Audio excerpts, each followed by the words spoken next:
Ay. Peki, güldük, eğlendik, coştuk. Biz oynarken harikulade bir şarkı çalıyordu. Böyle hemen, yani şarkı girer girmez insanın şuralarını sallayası geliyor. Hakan Türkmen. Acayip tipler, acayip tipler, Eyvallah. Bir saniye. acayip tipler, acayip tipler.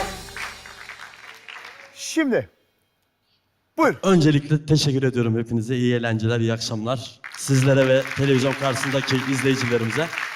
Ve programınız hayırlı uğurlu olsun. Başarılarınız daim olsun. 10 numara bir ekiple çalışıyorsunuz. Acayip tipler, melek gibi kalpler ve 10 numara yetenekler dolu burası.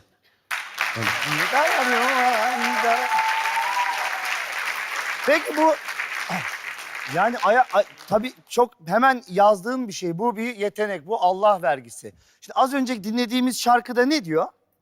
Keşke de annen babana olmaz başım ağrıyor deseydi. Sonra?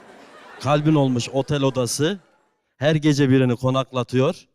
Sanma herkes sana hasta, fare kaşara bayılıyor diye. Öyle güzel bir parça. Acayip tipler. Yapıştır! Yapıştır gelsin. Ver meydanı!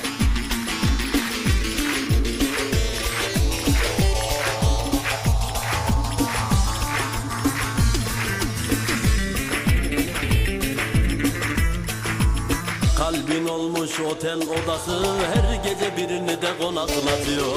Kalbin olmuş otel odası, her gece birini de konaklatıyor. Sanma herkes sana hasta, fare kaşara bayılıyor. Sanma herkes sana hasta, fare kaşara bayılıyor.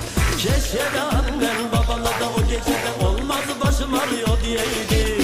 Senin 5 yıldızlı olacağın da eskiden belliydi.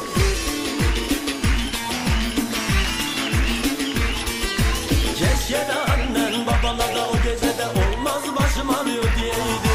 Senin 5 yıldızlı olacağın da eskiden belliydi. Keşke de annen...